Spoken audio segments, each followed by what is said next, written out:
Mwaramutse turi tariki 20 iz'ukwezi kwa karindwi umwaka wa 2026 zabanje kwitwa ibintu byoroshye byabanje kwitwa yuko ntacyo bitwaye bamwe bafata minenegwe abandi bafata nk'ibintu bikomeye ariko ubutaka bwa Republika Demokarasi Congo igikomeje kuhabera wese kiri kumutungura urugamba uburyo rwo kugenda rwongera imbaraga ruzamwe udushya ndetse wa muzinshi wese ari kwibaza irangira ryarwo akibaza uko bizarangira bikamushobera nawe se Republika Demokarasi Congo kuva ku munsi wa mbere w'urugamba yamije neza ko na santimetro nimwe bazatakaza nta kitwa balkanization kizango kutaka bwa Republika Demokarasi Congo.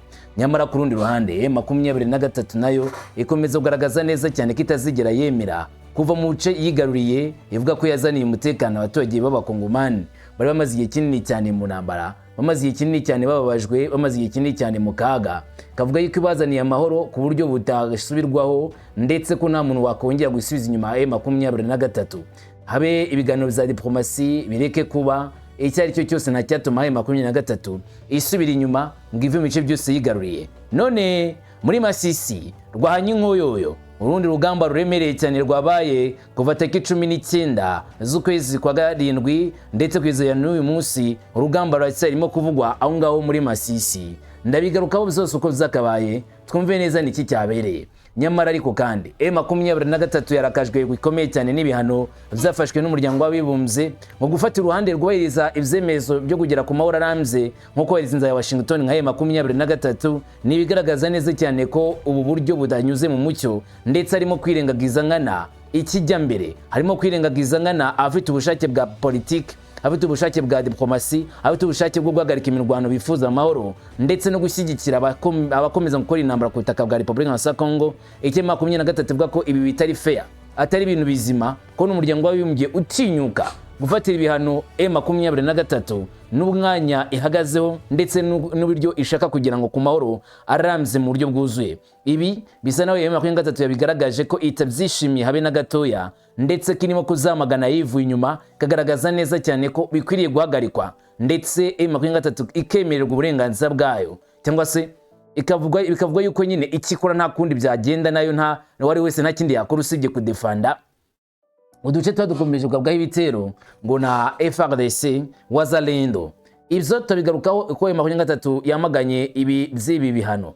Nyamara Congo yo yizeye ko amasezerano ya WC cyangwa se Washington DC ari azatuma haboneka umutekano ngo bizashyira igitutu gikomeye ku Rwanda ngo ruve ku butaka bwa Republika ya Congo.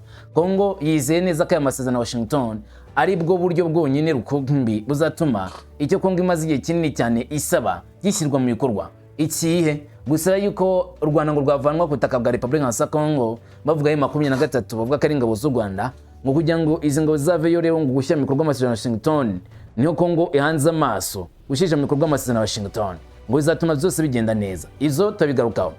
Yitwa Patrick Muyaya, uyu ni umuvugizi wa guverinoma ya Congo akaba na minisitiri w'itangazamakuru, yagaragaje ko nubwo Tshisekedi Chilombo yemeye ko hazaba ibiganiro bihuje bene igihugu bose barimo na Senko na ICC, yagaragaje neza cyane ko abavuga ururimi rw'u Rwanda, abavugira u Rwanda ibi ngibi bitabareba, ko bigomba kuzagaragara neza cyane ko harimo ikibazo muri make ko bagomba kuza kubishoka byose bagahangana bose bakavuga rumwe na Tshisekedi Chilombo kandi bakongera kugaragara neza cyane ko bashyigikiye Tshisekedi Chilombo mu mwanya ahagazemo wo kwamagana ngo abateye igihugu cya Congo. Bitabaye ibyo ngibyo bazaba ari abagambanyi b'igihugu, ntabwo ari abantu bakwiriye kurusha kuganira cyangwa se kuvuga ku bijyanye no kurengera igihugu, nyamara afatanije ngo n'umugambanyi wa Republika ya Demokarasi ya Congo.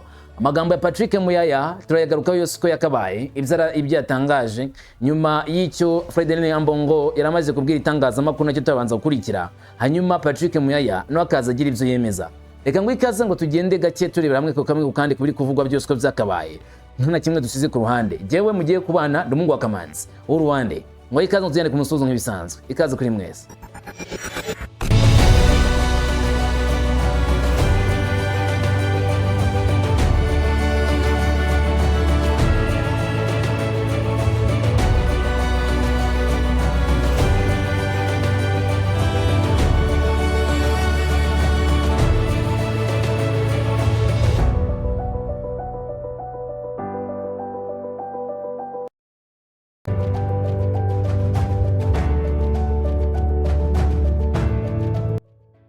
nivyo ibikomeje kuvugwa byo ni byinshi ku butaka bwa Repubulika ya Demokarasi ya Congo. Haravugwa ivy'urugamba, haravugwa ivy'intambara ndetse n'ivyo guhangana mu buryo bweruye, ariko kandi nanone mu buryo bumwe hakavugwa uburyo Congo yifuza kubona amahoro n'umutekano bibonetse, ariko binyuze mu bikorwa bikomeye cyane bya gisirikare ku buryo budasanzwe.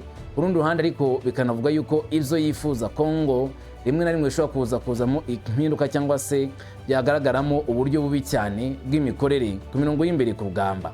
Duhereye kuri iki kivugwa muri Masisi, havuzwe imirwano itoroshye.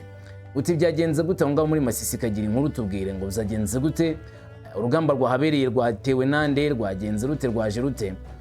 Nkuko amakuru abishimangira cyangwa se abigarukaho abivuga, mu gice cya Masisi humvikanye urusaku rw'imbunda kuva ku munsi wa tariki 19 z'ukwezi kwa karindwi umwaka wa 2026. Kuva mu ntangiriro zo ku cyumweru za tariki 13 kugeza ku 18 Nyakanga, ubundi usibye uyu munsi hari haragaragaye ukuvanwa mu duce kw'abaturage ba Kasake muri Masisi mu Kivu Amajyaruguru. Nkuko amakuru menshi bivuga, uku kwimuka kwatewe n'imirwano yongeye kubura hagati y'inyeshyamba z'FCM n'ingabo za Repubulika ya Congo shyikiwe na Wazalendo, aho bakomeje urugamba ruremereye cyane ku buryo budasanzwe. Kubera ko imirwano yari ikomeje gukomera, imiryango myinshi yavuye mu ngo zayo yihutira guhungira mu duce twafatwa nk'aho dufite umutekano, cyane cyane muri Ngungu ndetse na Kibabi. Abakuye mu byabo bahunze vuba, basiga ibintu byabo byinshi n'imibereho yabo. Abayobozi b'abaturage bavuga ko abaturage baherutse kwimurwa bifitanyije n'abandi bantu ibihumbi n'ibihumbi bamaze amezi arenga 2 barahungiye muri ako gace. Abantu babayeho mu bihe bikomeye kandi ntibarahabwa ngo ubufasha bw'ifatika.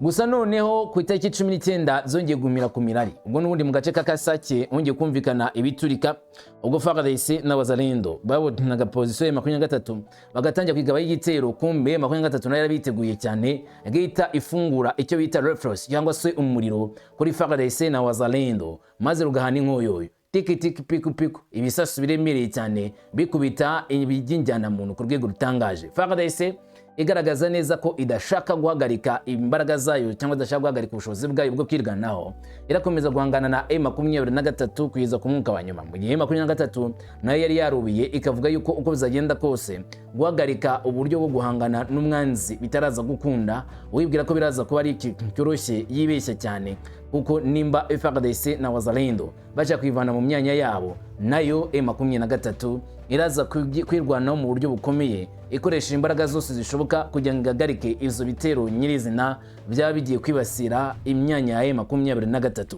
Ubwo urugamba rwakomeje aho ngaho muri Masisi kugeza ku rwego n'ubundi abaturage batari bake bavuye mu byabo batinya cyane cyane ko imirwano ishobora kwaguka ikaba imirwano imara umwanya munini, ndetse yakivugana n'abaturage benshi, byatumye abaturage benshi bahunga ingo zabo ngo ariko bakiza amagara aho ngaho muri Masisi.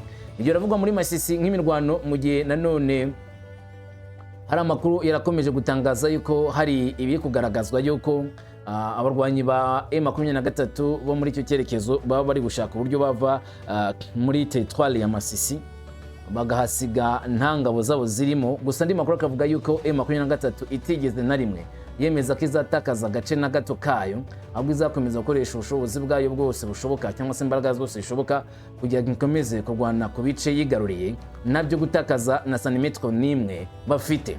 Nubwo muri Masisi humvikanye imirwano imeze ityo ngicyo ariko ku buryo bukomeye, mu gice bigana muri Minembwe muri Kivu y'Amajyepfo hose ko bivugwa ho ibitero bisa naho byagabanutse, ahubwo impande zombi zimo kongera abasirikari kuri front line ku mirongo y'imbere, basa naho nabari kwitegura igitero gikomeye, ariko imirwano yo ni mike cyane, ndetse ari kumvikana amasasu hamwe namwe ni muri Gipupu ndetse na Malema, aho bivuga yuko FARDC na M23 bashaka gutanguranwa. FARDC cya gutangura M23 mu gufata Kipupu, mu gihe M23 ishaka gufata Malema cyangwa se agace kwa Murema ngikigarurire ibifunze inzira igana muri Pwezelo, aho barangije kumenya neza ko FARDC, FDNB na Wazalendo barangije gukokinga amasasu n'imbunda zabo ngo bazamuke bagiye kuvanamo Pwezelo, nanone bongera aribo bayigenzura, mu gihe M23 yari ifite cyangwa se yarimo komeje kuyigenzura baze kuyambura iyi Pwezelo birangire nayo iyitakaje, nkuko nibindi bice bivuga ko M23 igomba kubitakaza niko bitangazwa.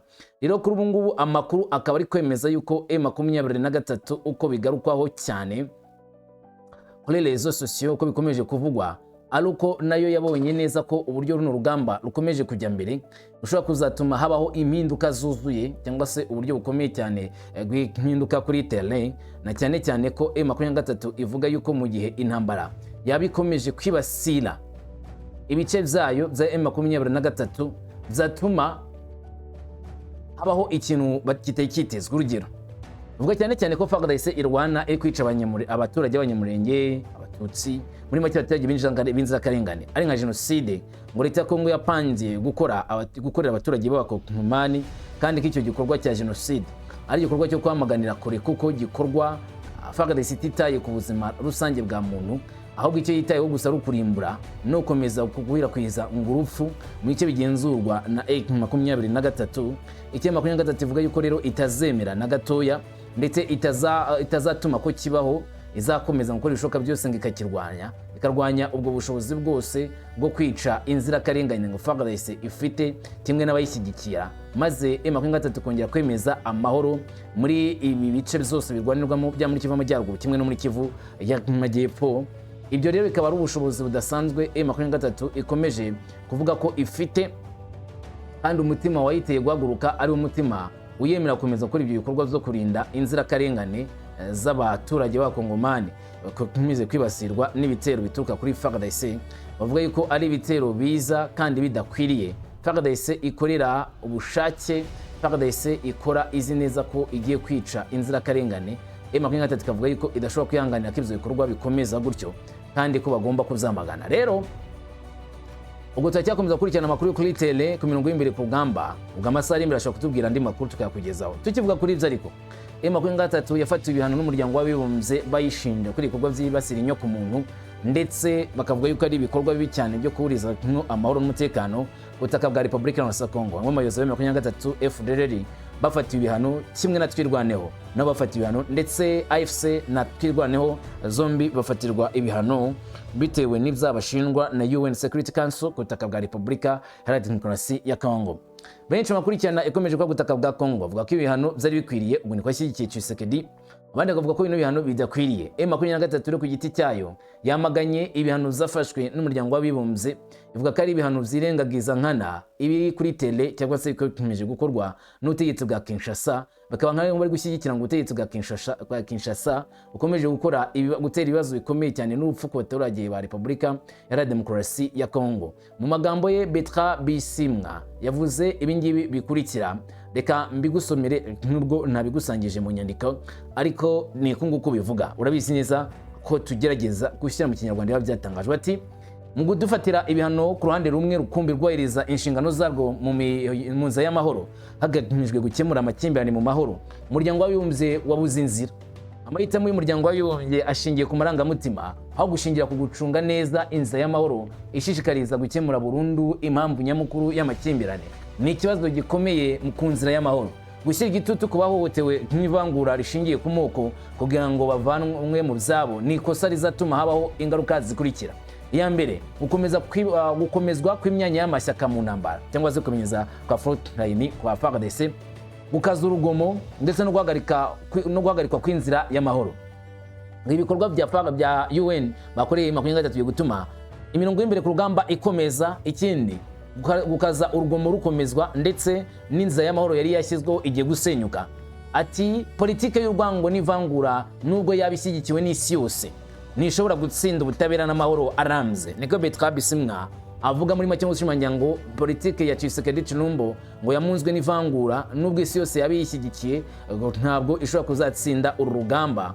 Amaherezo Kinshasa izatsindwa iyi ntambara, amaherezo leta ya Kongo ntabwo izabona ibyirimo kurwanira. Kongo izisama yasanda cyangwa se yisamye yasanda kuva ngo yarashyigikiye politike y'ivangura. Ntabwo ibingibi ngo bizatanga umusaruro kuri Tshisekedi Tshilombo na leta ye, bazabona igihombo ahubwo nubwo ari biringiye ubufasha buturutse kuri uyu muryango nk'umuryango w'abibumbye, leta z'ubumwe za Amerika, ibihugu z'i Burayi.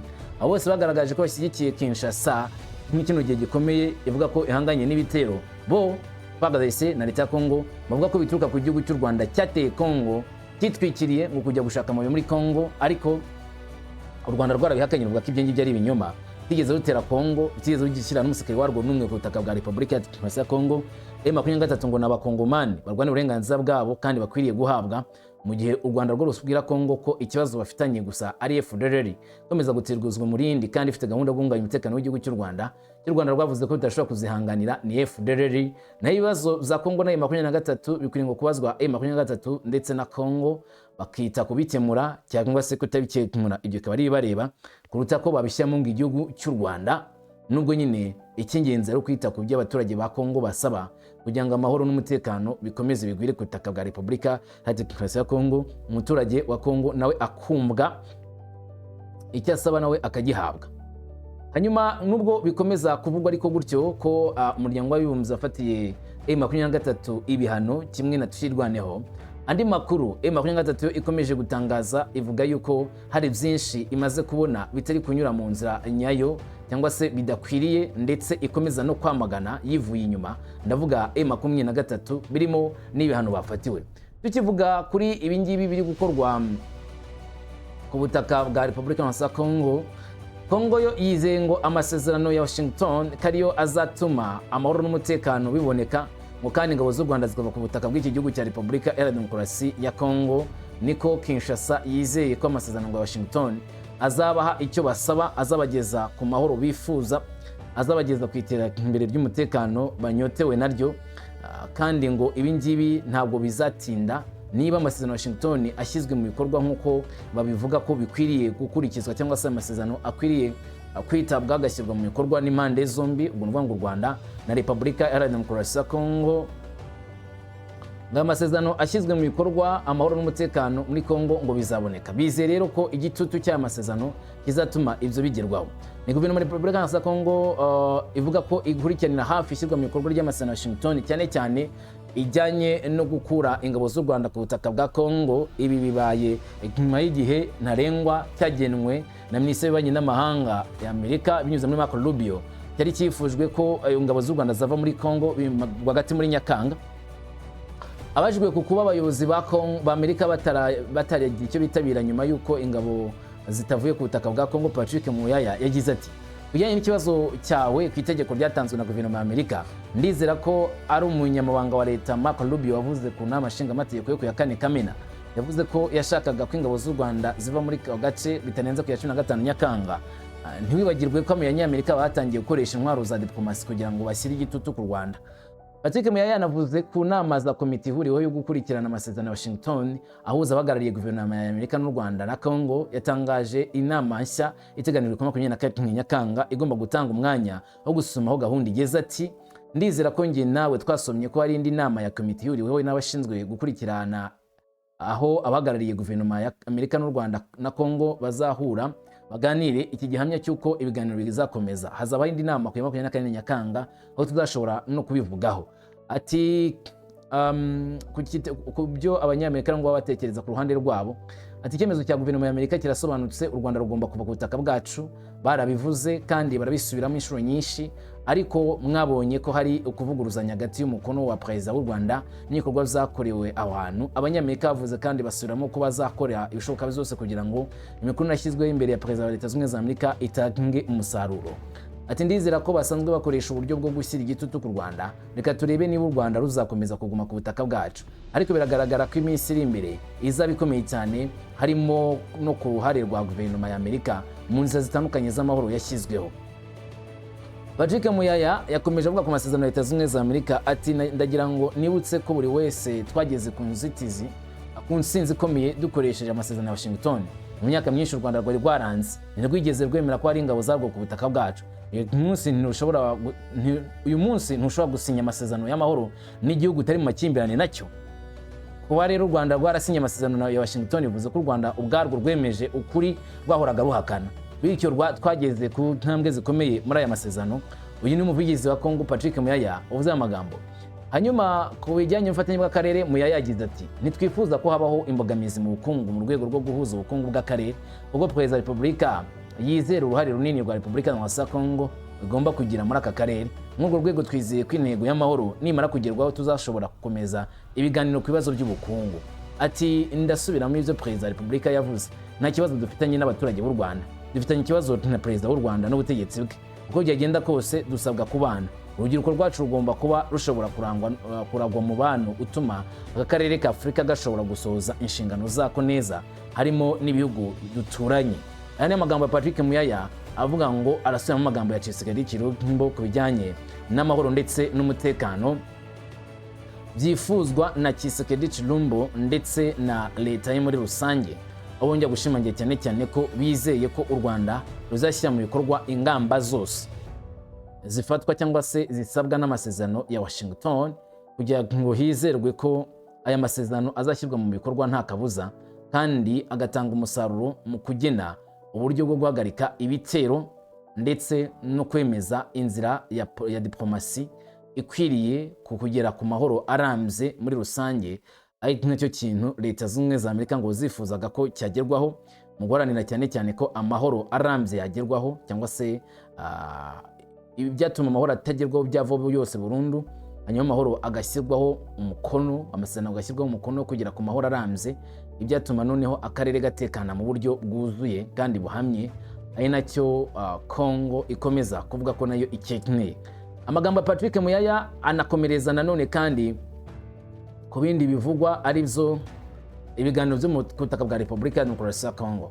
Ni ibiganiro byemerejwe mu biro bya Perezida wa Repubulika ya Demokarasi ya Kongo, kwemeza yuko Tshisekedi Tshilombo azaganira cyangwa se leta izaganira n'impande zose za Kongo kugira ngo bagene ikizatuma ejo hazaza ha Kongo haba heza, ariyo masezerano cyangwa se ibiganiro byo kuganira ku itegeko nshinga rya Kongo, uburyo bwo gutuma Kongo iva mu bibazo by'intambara n'ibindi. Amakuru akaba avuga yuko rero hari kutumvikana kuri izi mvugo zo kwemera ibiganiro kwa bamwe, urundi ruhande abandi bakagaragaza neza cyane ko batiteze ko ibyo biganiro bizagenda nk'uko abandi babitekereza. Katwumva gato amagambo ya Fridolin Ambongo, tukameze nawe twumva n'amagambo ya Patrick Muyaya avuga kuri kino kibazo. Fridolin Ambongo ati igihugu cyacu Repubulika ya Demokarasi ya Kongo ikeneye ubusabane hagati y'abakobwa n'abahungu ba Kongo, ubumwe, ukumvikana, ngo umuntu agire imbaraga. Nk'uko tubizi twese igihugu cyacu muri iki gihe kirimo kubabara kubera igitero cyaje mu by'ukuri gikomoka mu Rwanda, twe turabizi, ariko se twabikoraho dute guhangana n'iki gitero dutandukanye dufite amacakubiri? Abahungu n'abakobwa ba Kongo ntibagomba kugira amacakubiri. Ku iherezo twaganiriye ku bibazo umuyobozi wa leta turi kumwe, hakurikijwe gahunda yari amaze gufataho icyemezo cyo kujya gushaka bagenzi be bakuru b'ibihugu baturutse mu bihugu by'abaturanyi. Nakoresheje ubwo buryo kandi nane mfite icyubahiro cyabyo nk'uko nabibabwiye. Umukuru w'igihugu yagize andi mahitamo yo gukorana n'abantu bacu bose mu biganiro hagati y'abahungu n'abakobwa bose ba Kongo, ibiganiro bihuriweho rwose mu buryo busanzwe, ibintu bizarushaho gusobanuka neza mu nzira yo gukorana. Aya ni amahirwe kuri uyu munsi kuri jyewe ndetse n'abagenzi banjye bari hangaha n'abayobozi b'amadini. Turasobanura ukwishima kwacu ibyo Perezida wa Repubulika yiyemeje nk'umubyeyi rwose w'igihugu, umubyeyi w'umuryango ufite, navuga ngo, gufata iya mbere mu gutumira abahungu bose n'abakobwa bose ba Kongo kugira ngo bicare hamwe bavuge iby'ingenzi. Niyo mpamvu uyu munsi ndababwira mbikuye ku mutima ni yakoze kubwo iki cyemezo. Kandi nanone turashima umukuru w'igihugu cyane cyane kuba yaradufashe no guhura perezida w'u Burundi ndetse na Congo Brazzaville. Twizera ko nyuma y'uko perezida ashyizeho ubu buryo, kuva aya mahitamo yo kwitabira ibiganiro abonetse, ibiganiro byeruye hagati y'abahungu n'abakobwa bose ba Kongo, nitwe twese qui sont au abari pouvoir, ku ruhande tout comme rw'ubutegetsi ceux qui sont dans kimwe n'uko abatavuga l'opposition, n'umwe n'ubutegetsi nabo de bagomba guhabwa ikaze s'inscrire dans cette kugira dynamique uruhare muri que iyi cette gahunda initiative kugira ngo iyi puisse aller gahunda de l'avant, ishobore gutera imbere porter de fruits, yera pour que imbuto tous les fils et kugira ngo filles du abantu Congo bacu puissent bose vivre enfin bakomeze en kubaho mu mahoro dès lors que kubera les impamvu motifs z'ubugizi rero d'agression à bwa notre nabi pays seront bwashyizwe aussi ku gihugu enlevés. cyacu bugomba kuzavaho. Voilà, de façon synthétique, Iyo ni inshamake les ibikubiye contenus de notre mu nkuru yo guhura rencontre kwacu d'aujourd'hui uyu avec le munsi chef de l'État. duhura na Et perezida nous, en tant que kandi chefs de natwe confession nk'uko religieuse, mubizi abayobozi nous b'amadini avons accepté cette twemeye mission que le chef de ubutumwa l'État nous confie bw'umuyobozi et nous w'igihugu nous yadusabye engageons kandi à reka porter de l'avant comme un apostolat tukiyemeze pour guteza le grand imbere bien ubutumwa de bwiza notre ku pays. bw'inyungu z'igihugu Je vous cyacu. remercie. Ndabashimiye cyane. Je dois préciser que le président de la Ngomba République, gusobanura neza garant ko de la perezida wa nation, repubulika article 69 de la Constitution, yitaye ku itegeko agissait nshinga à ku ngingo mirongo itandatu ce titre. Donc, dans les jours n'icyenda qui viennent, il prendra ivuga une iby'ingenzi ordonnance cyane qui fixera azafata les termes et les inama détails de zikomeye comment cyangwa ce azafata dialogue devra être umuturanze organisé. arimo Je gutegura rappelle que ibiganiro c'est lui-même ndabibutsa qui ko sera ari we ubwe à la uzaba manœuvre pour l'organisation de ce ushinzwe dialogue. imitunganyirize y'iki Évidemment, kiganiro. les Birumvikana ko leta ya Kongo rero harimo guha abayobozi b'imyemerere umwanya uko bangana kugira ngo twubake ubumwe binyuze mu kuzana abagore n'abagabo bose b'abakongomani kwitabira ibiganiro bitewe n'icyifuzo cyo kurangiza ubugizi bwa nabi no kwemeza ko bwumvikane mu gihugu cyacu. Ndashaka gufata ibibazo bike cyane birambuye kandi binonosoye mpereye kuri bwana Martin Mujimbi arakurikirwa na bwana Eric Isami. Nyakubahwa ku bw'ijambo ryawe urakoze. Rero hari ibiganiro bakora nk'uko bitubwiye bifite gutuma ngo leta ya Kongo yongera kuganira. Ese tugiye kugira amaherezo noneho tubone ibiganiro by'igihugu cyose muri rusange. Ikibazo cya kabiri, abakoresha ibiganiro ese batanze icyizere mu gihe cy'ibiganiro repubulika izabikora yamagana n'ubugizi bwa nabi bw'u Rwanda cyangwa nk'uko twari twabonye Senko yemeje kubivamo? Oya, ikibazo cyawe cya kabiri ubwawe numvise ko wenda uvuga ko Karidinali yavugaga igitero cy'u Rwanda mu burasirazuba bwa Kongo buri gihe habaga hari ikiganiro kuri izi ngingo, ariko ndizera kuri ko Karidinali yabivuze muri ubu buryo nta gushidikanya. Igihe bimaze kuduha umwanya kubera ko uburyo bwo kugaruka kwa perezida arwanya igikorwa cya balkanizasiyo ku gihugu cyacu kibanza cyane cyane ku buryo ibi byubatswe mu buryo by'ukuri birumvikana ko tuzi ko hari ingorane mu gufata umwanya wa bamwe mu banyagihugu bacu, ariko nk'uko Karidinali yabikubwiye yavuze ati gukora ibishoboka. Ibyo bivuze ko twebwe tuzi ko ibiganiro bigomba kuba bigendereye Repubulika ya Kongo kandi wowe na perezida w'igihugu, kandi ibi bizaba ari ibintu byiza cyane. Iyi nama y'igihugu yita ku bwisanzure ndetse n'ubusugire bw'igihugu ni inama y'abarwanashyaka b'igihugu. Hari abaturage bo mu gihugu cyacu bafite ibibazo bike. Ndizera ko muri uru rugendo tuzakorana cyane cyane n'abayobozi b'amadini, tuzareba uburyo bamwe dushobora kugaragaza ko wenda bashobora kubona ibisubizo.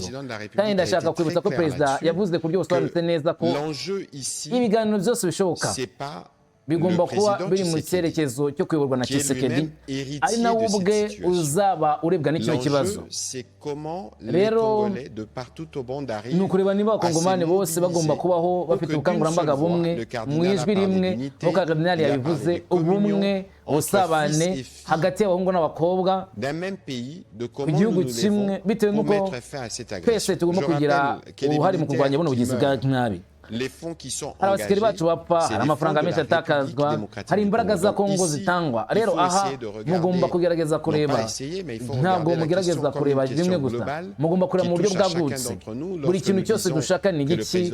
Ndi perezida wa repubulika avuga ko ashyizeho urutoki rukomeye cyangwa se imbaraga ni ukurinda balkanizasiyo. Reka tuvuge rero buri munsi ni ibitero by'iterabwoba bishingiye ngo kubaho ndetse no kwibasira igihugu cyacu. Ni ngombwa ko kugira ngo buri wese ashobore kuza igitekerezo cye nk'uko perezida wa repubulika bivuga, ko ibiganiro byose bigomba kuzaba biri nk'ikino cyerekezo. Ni amahirwe yo kuzanirwa kuganira twese hamwe nk'abakongomani tugatanga igisubizo kuri kino kibazo giteye ubwoba cyibasiriye igihugu cyacu n'iterambere ry'igihugu cyacu.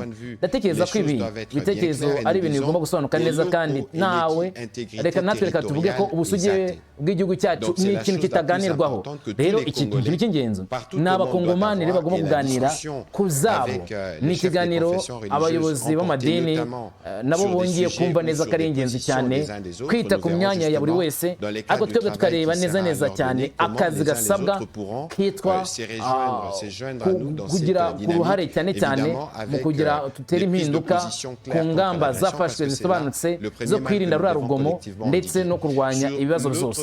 Ku rundi ruhande rero ku bijyanye n'ikibazo cyawe, ibi byose kubera ko hano tutagomba kuzibagirwa, hari ibibazo wenda wavuga ngo bireba umuntu ku giti cye, gusa ibi ni izerekeye Repubulika ya Kongo nka leta mu buryo ifite kurinda imipaka yashyizweho n'ubukoloni, cyane mu by'ukuri ko dufite bene wacu, abavandimwe n'abashiki bacu bari mu bice by'intara z'Amakivu y'Amajyaruguru na Kivu y'Amajyepfo zigaruriwe bakeneye n'igisubizo. Ndatekereza ko ubutumwa bw'ubumwe, ubusabane, kohereza bugomba gutanga icyizere.